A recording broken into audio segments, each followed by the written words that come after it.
tout l'amour de ma vie. Congo yo yo yo yo yo. Baby yo yo yo yo yo. Amanabiso. C'est un militant, comme vous avez pu le constater. C'est l'un de nos leaders de l'opposition. Il est coordonnateur de Sauvons la RDC et il est donc, j'ai déjà dit, député national.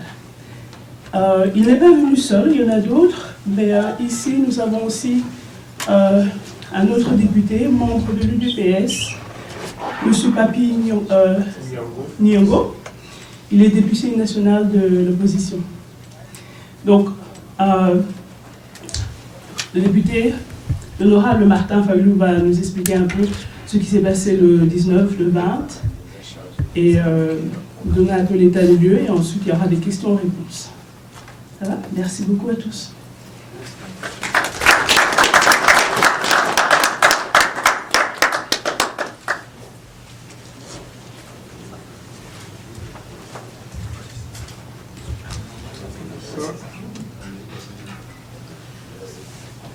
Chers frères et sœurs, bonsoir. Bonsoir. Voilà, comme ça a été dit, je vais très rapidement vous dire ce qui s'est passé et ce qui se passe dans notre cher et beau pays. Et puis après, donc, on va se livrer au jeu des questions et réponses. Je ne sais pas par où commencer, mais j'aimerais d'abord, en mémoire de nos vaillants combattants, de ceux que nous appelons aujourd'hui les martyrs de la démocratie, que nous nous levions et pour observer une minute de silence.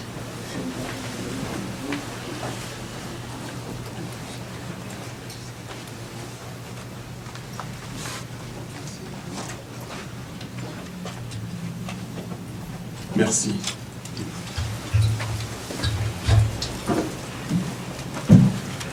Ces frères et sœurs sont tombés parce qu'ils ont voulu dire à M. Kabila que trop c'était trop et que c'était assez. Il fallait que le Congo soit libéré. Il faut que le Congo devienne réellement un pays démocratique. Pour vous tous ici qui avez lu Lumumba, et il a donné sa vie pour ce pays.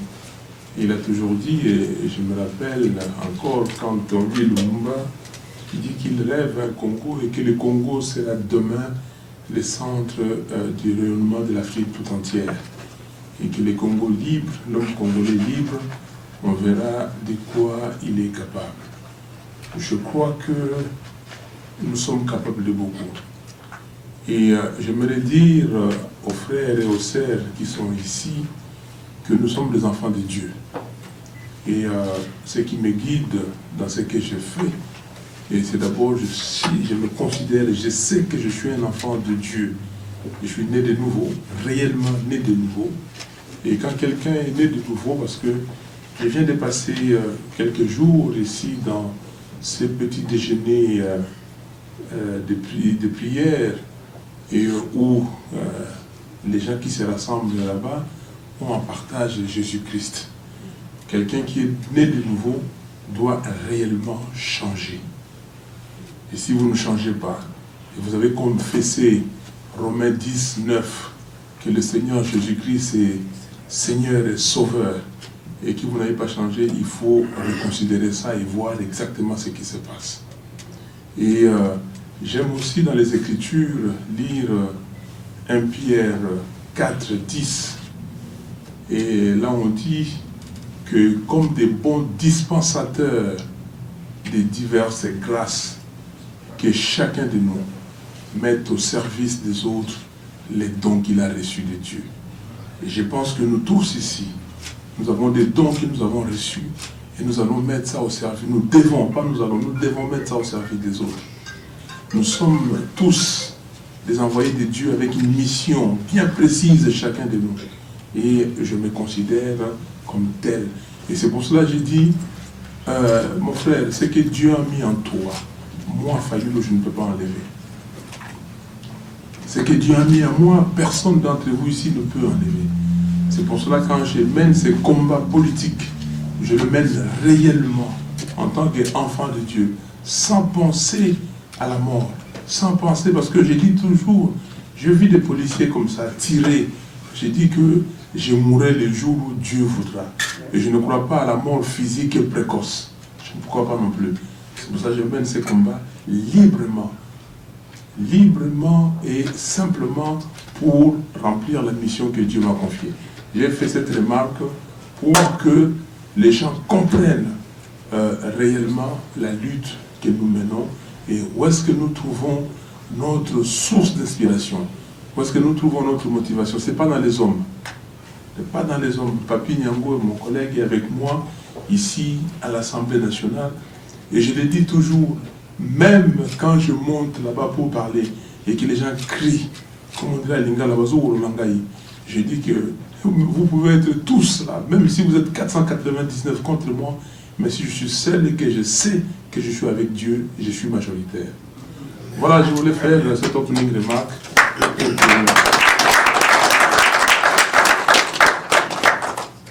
Qu'est-ce qui s'est passé?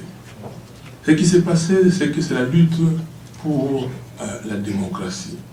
Et cette lutte, nous l'avons commencé aussitôt entrée à l'Assemblée nationale, je veux dire conférence nationale souveraine, à l'Assemblée nationale. Et rappelez-vous, j'étais venu ici, donc par 2 fois, on s'est réunis, la plupart d'entre vous m'avaient posé la question, mais pourquoi vous êtes entrés? Et je vous expliquais les conditions dans lesquelles nous étions entrés. Nous sommes partis, on a dit, écoutez, nous voulons nous engager et combattre de l'intérieur. De l'intérieur parce que nous savons que nous pouvons réussir, même un petit groupe. Mais si le groupe est convaincu, si le groupe a des objectifs, nous allons réussir et c'est pour ça que nous sommes engagés. Et dedans, nous avons commencé à mener ces combats et à l'intérieur et à l'extérieur. À l'extérieur, c'est préparer nos concitoyens. Préparer nos concitoyens, et vous le savez, nous avons fait plusieurs pétitions. La première pétition, c'était en 2013. Touche pas à mon 220, pas de présidence à vie en RDC. Quand M. Bochab a écrit son livre, la révision constitutionnelle ou l'inanition de la nation, et nous avons pris notre bâton de pèlerin pour lui dire que non, il n'y a pas de 3e mandat dans ce pays.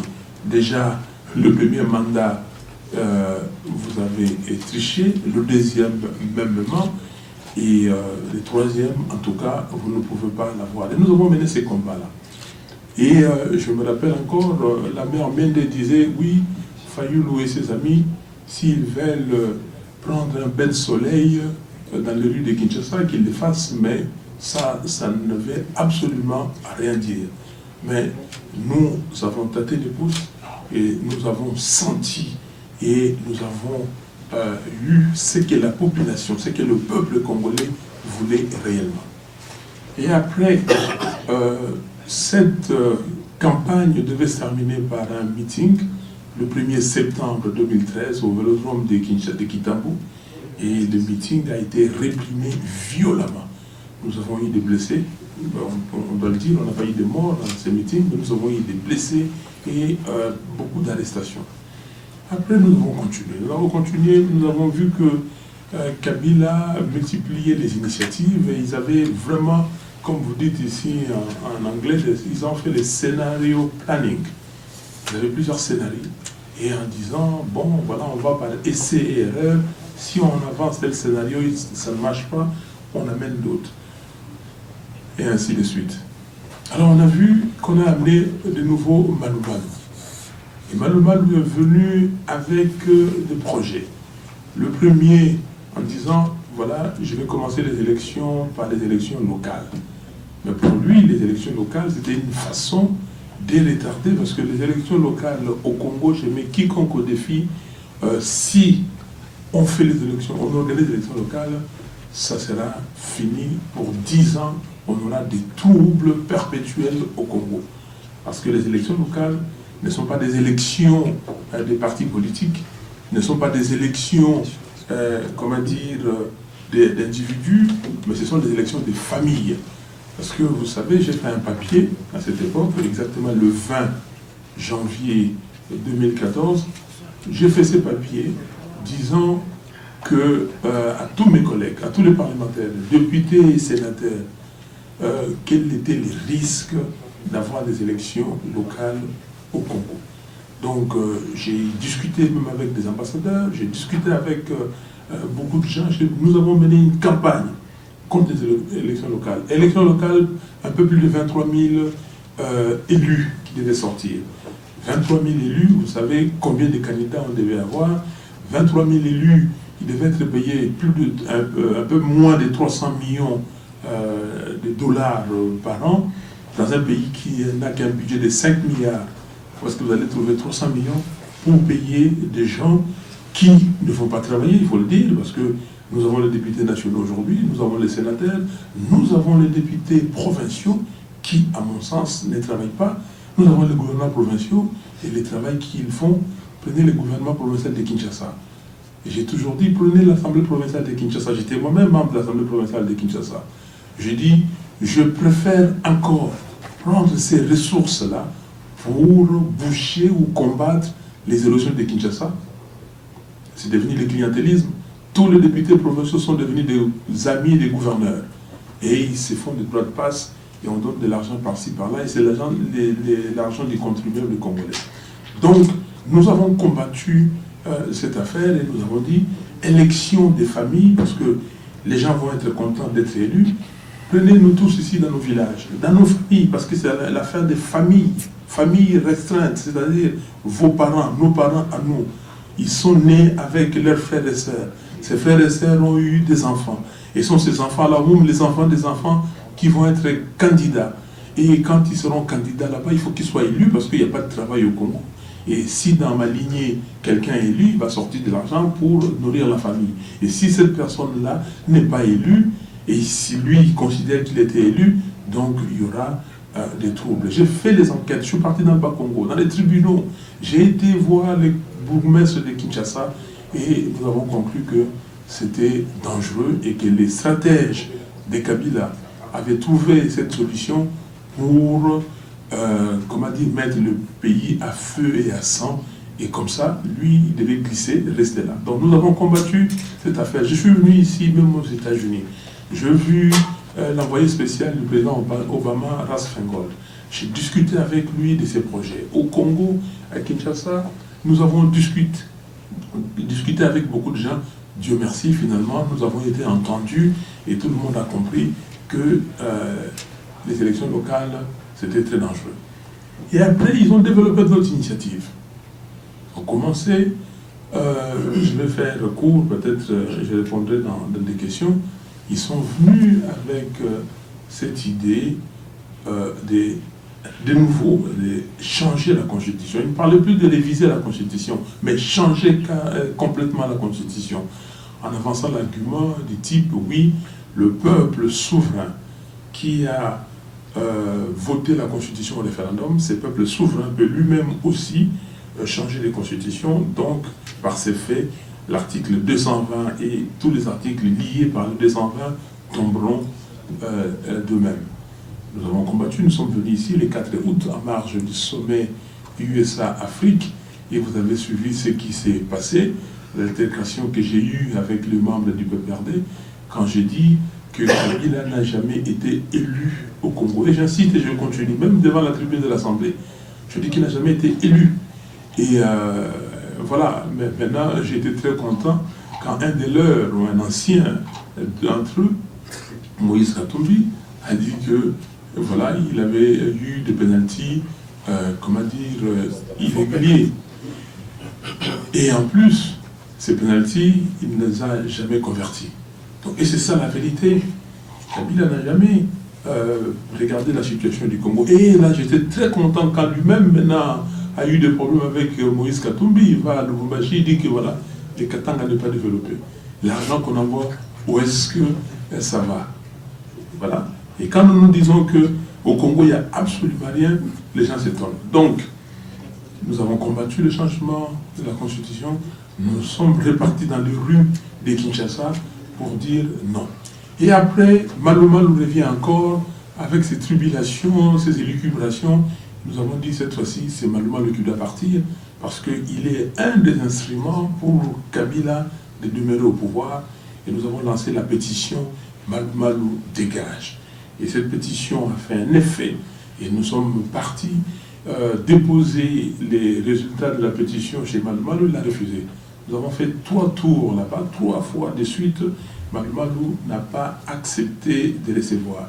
Et finalement, nous sommes organisés. Nous avons déposé à l'Assemblée nationale, chez les présidents de l'Assemblée nationale, mais Malou Malou a eu ces documents en présence des députés. Martine Kobler a organisé une réunion chez lui avec, je veux dire, en présence des ambassadeurs.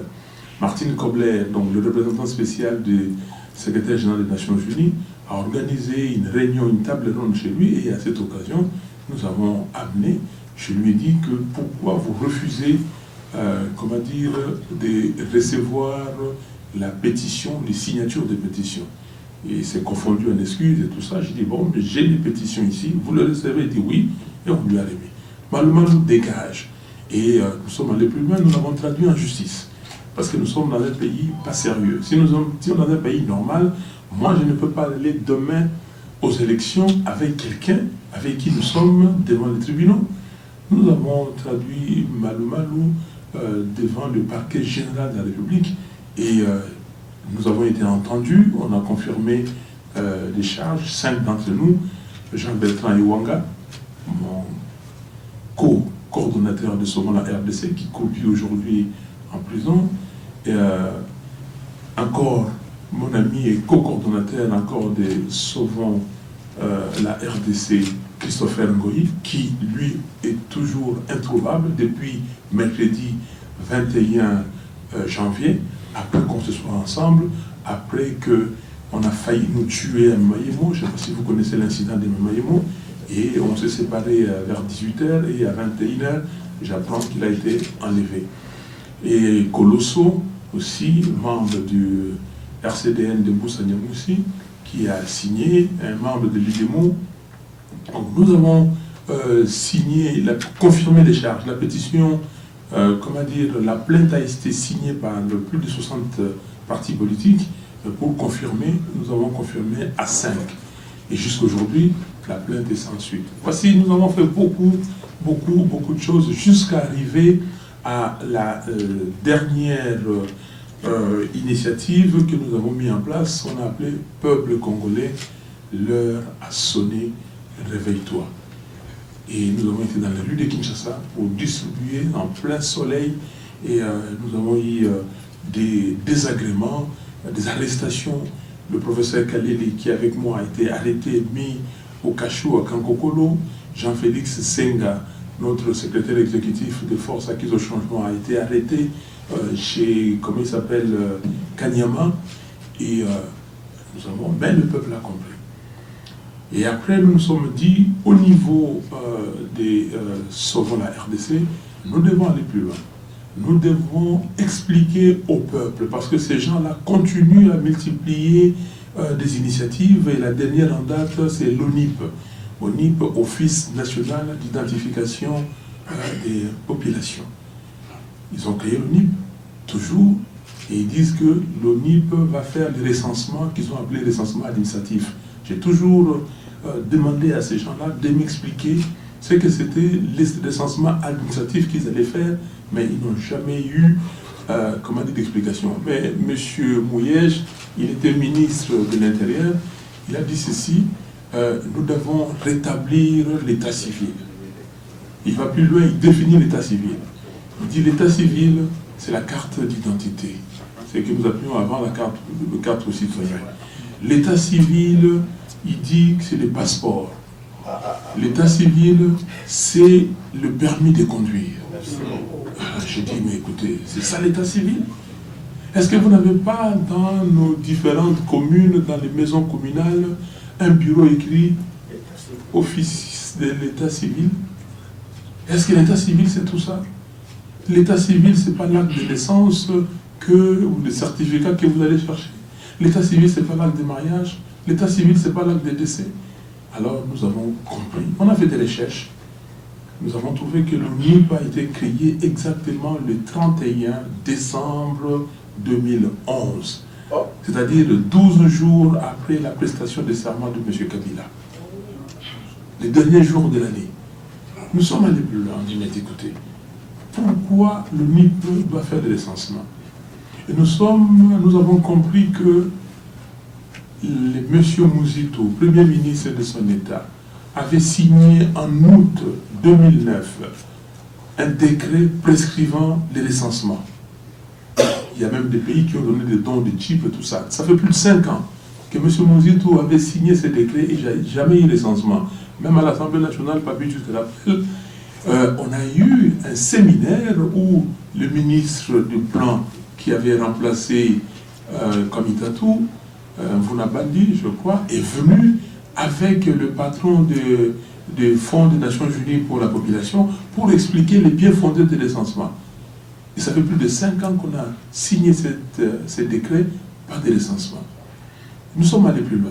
On a regardé, mais qui fait les recensements au Congo? Nous avons découvert que les recensements au Congo doivent faire par l'INS, Institut National de la Statistique, créé sur ordonnance présidentielle de 1978. On a rassemblé tous ces documents. On a regardé la loi qui donne la structuration du gouvernement dans notre pays, les fonctions de chaque ministre. Et nous avons compris que l'ONIP a été, donc, il y avait un décret loi du Premier ministre Mouzito le 31 décembre 2011, contresigné par M. Loumane, qui était vice-premier ministre et ministre de l'Intérieur. Et voilà, délit d'initié, c'est lui qui va à la tête de cette organisation. Mais plus loin, moi-même, ça fait plus de 2 ans, parce que j'avais appris déjà que ils avaient plein de cartes d'identité qui stockaient quelque part. J'avais appris que il y avait un marché de ces cartes d'identité et que ces marchés au préalable étaient accordés à une société franco-congolaise pour un montant de à peu près un peu moins de 200 millions de dollars.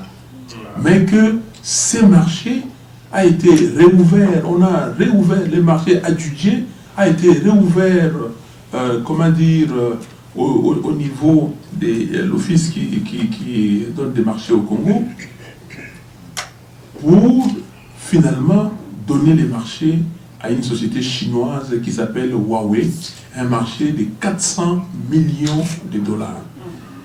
Et quand j'ai appris ça, j'ai envoyé une question écrite au ministre de l'Intérieur. J'ai envoyé pour lui expliquer, pour lui demander pourquoi toutes ces manœuvres. Et si cette société franco-congolaise accusait les gouvernements congolais et comment on allait s'en sortir. La lettre est restée pendant longtemps, pendant plusieurs mois, et il m'a quand même finalement répondu. Donc j'ai la réponse. Donc tout ça, nous avons compris que ces gens-là s'organisaient pour que M. Kabila reste plus longtemps au pouvoir. Et alors, dans ces cas-là, ayant tous ces éléments, nous avons dit nous allons mener une autre campagne. Quelle est la campagne? On dit, nous étions au mois de novembre de l'année dernière, que le 11 décembre, nous allons organiser une grande conférence débat dans le cadre de Sauvons la RDC pour expliquer qu'est caché réellement l'ONIP. C'est une conférence où on a dit que l'ONIP c'est pour les glissements. Très simplement. Pour les glissements. Deuxièmement, c'est pour consommer ces projets de balkanisation de la RDC. À qui vous allez donner des cartes d'identité nationale à Rutshuru? À qui vous allez donner des cartes d'identité nationale à Goma? Est-ce que vous savez qui aujourd'hui se trouve sur les sols congolais à Goma, à Rutshuru, dans toutes ces contrées là-bas? Donc nous nous sommes dit, ils voulaient donner des cartes d'identité à des personnes qui n'étaient pas des Congolais dans ces zones-là, pour que demain, ces messieurs et dames viennent réclamer comment dire, la nationalité congolaise ou même la balkanisation en disant référendum d'autodétermination, nous voulons que telle autre partie ne soit plus au Congo et soit dans un autre pays ou je ne sais pas. Alors, nous avons ouvert les yeux de nos concitoyens, les 11 décembre. Et nous avons, au même moment que nous programmions cette conférence débat sur qui cache le Nil, nous avons programmé un grand meeting sur l'esplanade des Martyrs, c'est-à-dire la place comprise entre le boulevard Triomphal et l'avenue de l'enseignement à Kassavubu.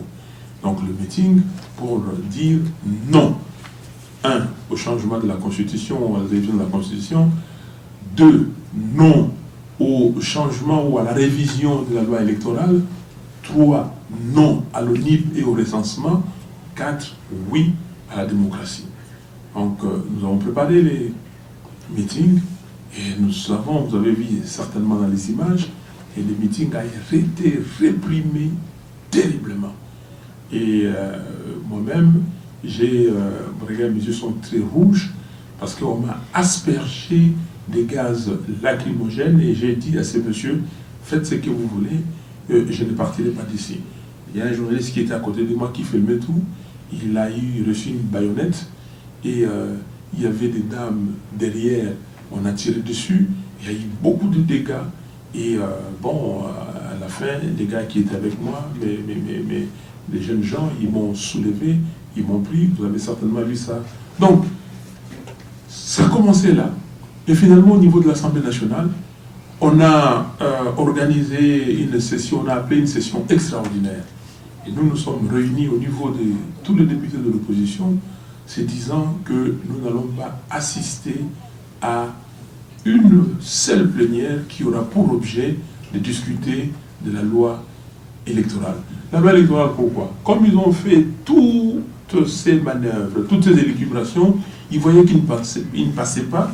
Ils se sont dit, voilà, on passe par la loi électorale. Mais tout en sachant qu'au départ, ils avaient déjà introduit 4 lois à l'Assemblée nationale qui devaient être discutées à la session ordinaire qui se terminait. La loi sur la révision constitutionnelle, la révision notamment de l'article 197, alinéa 4, qui dit que les députés provinciaux sont élus au suffrage universel direct. Donc, ils voulaient changer cet alinéa, donc changement de la Constitution, et 3 différents projets pour la loi électorale. Ils voulaient saucissonner la loi électorale.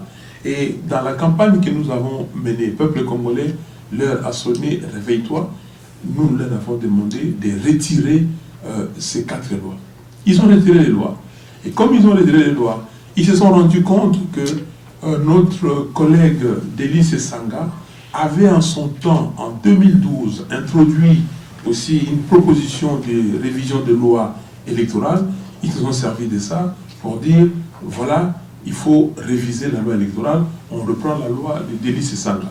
Mais, malheureusement pour eux, ou en tout cas, comme ils sont, je veux dire, astucieux, mais pas astucieux, ils sont malicieux, ils ont pris la loi de Sanga, ils ont traficoté, ils ont ajouté. Moi, j'ai introduit ma loi, vous prenez ma loi et vous ajoutez des choses.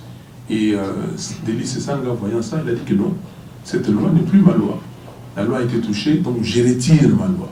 Il a retiré sa loi, et c'est comme ça qu'eux, ils ont récupéré ça au niveau du gouvernement.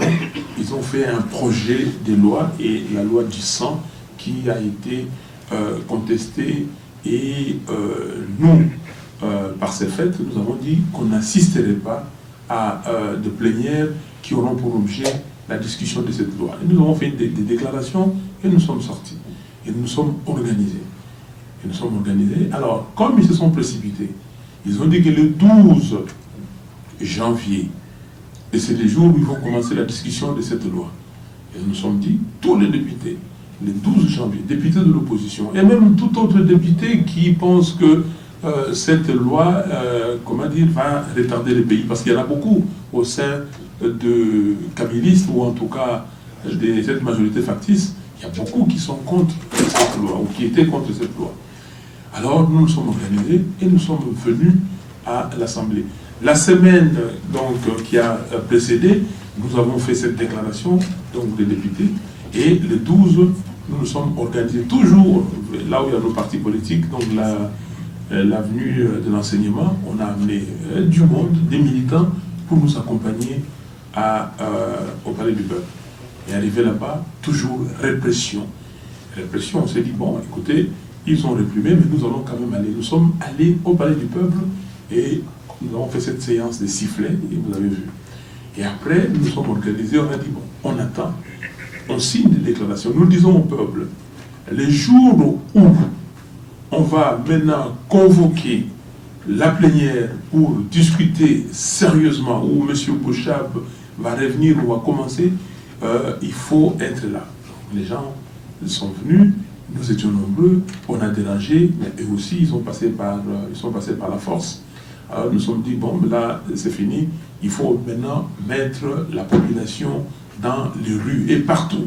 Cette fois, on dit, non, ne venez pas au palais du peuple, même là où vous êtes à l'université de Kinshasa, à l'UPN, à Massine, à Angaba, partout, manifestez là. Et vous avez vu, c'est ça le 19, nous avons manifesté le 19, le 20, le 21, le 22, le 23, même le 24. Et cette fois-là, ce sont les gens qui sont venus commencer à nous supplier. Est-ce que vous ne pouvez pas tempérer? Est-ce que vous ne pouvez pas? Nous avons dit que le peuple, c'est l'affaire du peuple. Mais l'affaire a été, je ne vais pas dire étouffée, mais comment est-ce qu'ils ont réussi à désamorcer?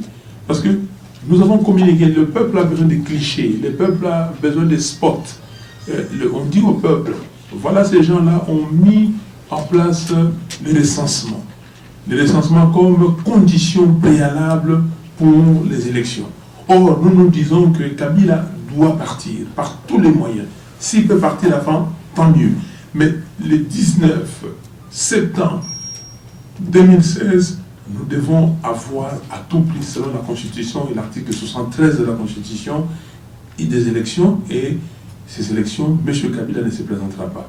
Donc, si on veut le recensement, il va glisser. Alors, le peuple a dit, ah bon, c'est ça. Et le peuple a compris qu'il doit manifester parce que Kabila doit partir. Et c'est pour cela, dans nos écrits, nous avons dit que l'objectif de ces manifestations était de démontrer à M. Kabila que le peuple congolais ne voulait pas de lui. Alors, maintenant, on utilise M. Kengo pour dire, voilà, nous avons retiré l'alinéa 3 de l'article 8. C'est le point qui faisait référence au recensement. Mais nous n'avons pas demandé de retirer un article ou un alinéa. Nous avons demandé le retrait pur et simple de cette loi. Alors, population qui avait ces clichés-là, on retire, il n'y a plus de recensement. Donc la population a dit que non, j'ai gagné. Et c'est comme ça qu'ils ont désamorcé. J'ai un travail fait par Maître Kabengela qui explique cette constitution, cette loi électorale-là qu'ils ont votée, et malgré les retraits de cet alinéa 3, ils n'ont rien changé parce que c'est exactement la même chose. On ne fait pas référence au recensement à l'article 8, mais si vous lisez les articles 145, 146, 209 et autres, il y en a 6 au total, on fait référence au nombre de la population. L'article 245, par exemple, dit qu'on obtient le nombre de sièges dans une circonscription en divisant le nombre des habitants de la circonscription sur le nombre total de la population. Où est-ce que vous allez trouver le nombre de la population si vous ne faites pas le recensement? Est-ce que s'il n'y avait pas, comment dire, lieu d'indiquer les recensements, on pouvait dire avec les données disponibles? Parce qu'il y a des données, on fait des projections. Donc, vous avez un flou, c'est la ruse qu'ils ont utilisée. Et c'est pour cela, il y a des gens qui nous ont posé la question, est-ce que vous êtes satisfait par le retrait de cet alinéa? Non, on peut se satisfaire comment? Nous n'avons jamais demandé qu'on retire quoi que ce soit. Nous avons un article ou un alinéa, nous avons demandé les rejets, les retraits de ces projets de loi. Donc, pour nous, les combats continuent.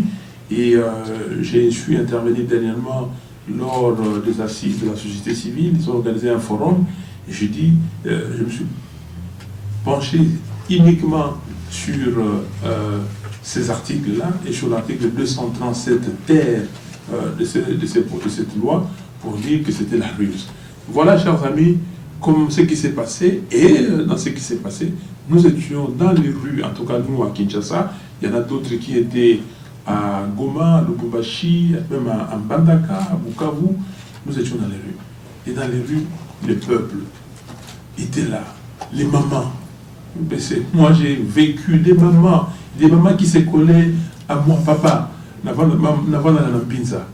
Na yéga na navana pembe na yo apoto moto yo akende, akokende. Des mamans qui sont restées là du matin au soir. Et quand nous avons commencé, moi, comment dire, sur la rue Chikapa, Kassavubu, moi j'ai la famille, donc nous avons passé la nuit derrière, et en tout cas dans nos sièges, on a fait passer la nuit aux militants, parce que moi je me suis dit, j'ai au moins une centaine de mes militants, parce que j'ai dit les plus durs, j'ai dit quand je vais sortir le matin, au moins ces militants sont avec moi. Et donc j'étais là, avec mon collègue Pouela, et avec un membre du parti, Jean-Claude Molinou. Nous avons passé la nuit là-bas, et le matin, les autres députés sont venus nous rejoindre là-bas, et nous avons commencé l'activité. Nous avons commencé l'activité et la répression. Nous étions dans des moments à 30-20 mètres des policiers, et les policiers, dans un premier temps, ils lançaient des grenades lacrymogènes et des gaz lacrymogènes, et quand ils ont vu que ça n'allait pas, ils ont commencé à tirer à balles réelles. Le jeune homme que j'ai pris pour l'amener à l'hôpital était juste à côté de moi, donc cette balle pouvait me toucher aussi. Donc c'est juste par grâce, et donc j'ai récupéré la balle, j'ai donné ça à Human Rights Right, donc moi j'ai récupéré des douilles. Okay? Donc les gens ils tiraient à bout portant. Et si vous regardez les images, quand je fais des manifestations, j'ai toujours une chemise écrit ici SID et en grand derrière SID. Alors quand j'ai vu que les gens, les policiers commençaient à regarder, j'ai dit non, et j'ai enlevé la chemise, et c'est comme ça que j'ai fait la manifestation avec un maillot de corps. Mais avant de commencer à la démonstration du 7 matin, on m'a appelé. J'ai eu des coups de fil pour dire que ces gens-là se sont réunis et ils ont terminé la réunion à 3 h du matin. L'objectif, c'est qu'on doit tuer, notamment toi, ou ils t'enlèvent, ou ils te tuent. Alors, avant d'aller à la réunion, j'ai dit, est-ce que j'ai dit aux amis? Je ne leur dis pas. J'ai dit, bon, je dois aller, mais si je ne leur dis pas, ils voient un certain comportement, ils vont penser que j'ai peur. Parce que moi, comme je vous ai dit, je ne crois pas à la mort physique précoce. Je leur dis. J'ai dit, mais on va à la manifestation. Et nous avons fait la manifestation. Et ils ont tué, ils ont réprimé, et nous avons continué. Et je termine par le mercredi. Le mercredi 21, on continuait, on devait avoir une réunion pour voir comment recadrer les choses et continuer. Et finalement, nous nous sommes dit non, la réunion, ce n'est pas aujourd'hui. Aujourd'hui, allons-y à Mamayemo pour donner à manger et payer les soins médicaux de ceux qui sont là-bas. Nous faisons la réunion jeudi et nous sommes partis. Nous sommes partis là-bas donc, avec 5 députés. Il y avait Franck Diongo, il y avait Emilio Okunji, il y avait Kovo Ingila, Albert Fabrice Pouela et moi-même, avec Christopher Ngoï, coordonnateur de la société civile et de Sauvons la RDC, Albert Moleka, et tant d'autres amis, nous sommes partis. Arrivés là-bas, nous avons vu le médecin, qu'est-ce qu'il fallait payer et tout ça, et on a vu que les jeunes gens n'avaient pas mangé depuis les jours qu'on les avait laissés là-bas.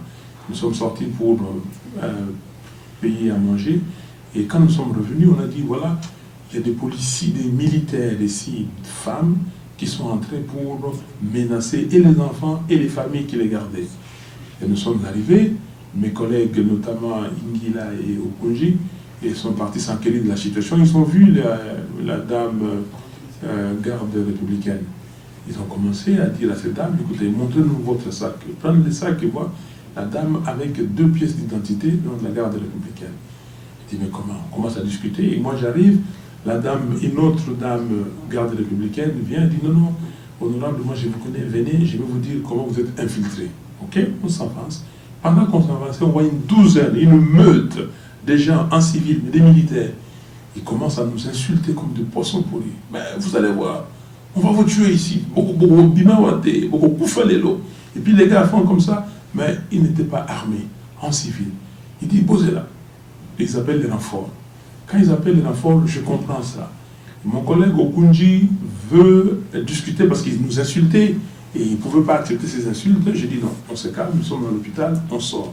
Pendant qu'on sortait, et nous sommes à 20 mètres du portail, ils donnent ordre aux policiers là-bas de fermer le portail et de ne pas nous laisser sortir parce qu'on va être tués là-bas. Ils ont appelé les renforts. On arrive là-bas, le policier avec beaucoup de civilité et nous laisse sortir. Beaucoup de politesse, il nous laisse sortir. On sort. Dès que nous sommes sortis, semble-t-il, 3 minutes plus tard, et la garde républicaine est arrivée, cette fois-ci armée, en uniforme, ils ont commencé à tirer. Pensant qu'on était encore là, et tout ça, ils ont tiré dans tous les sens. Ils ont tué 2 personnes, et une dame était gravement blessée, et Maman Yemo ne pouvait pas la soigner. On l'a amenée en Galiema. Voilà ce qui s'est passé, et le reste, vous avez vu les images, vous avez vu les déclarations, et nous avons dit simplement, et comme dit le professeur Kalele, que pour lui, l'université de Kinshasa, c'était la résurrection de l'université. Les jeunes gens ont pris la mesure de l'affaire. Les Congolais ont pris la mesure de l'affaire. Ils ont compris que s'ils ne marchent pas, s'ils ne se mettent pas debout, M. Kabila va continuer à déstabiliser les Congolais. Nous ne voulons pas de ça. Voilà, l'introduction, c'était un peu long, mais j'ai essayé de voir comment résumer, mais c'est le résumé que j'ai pu faire. Merci beaucoup.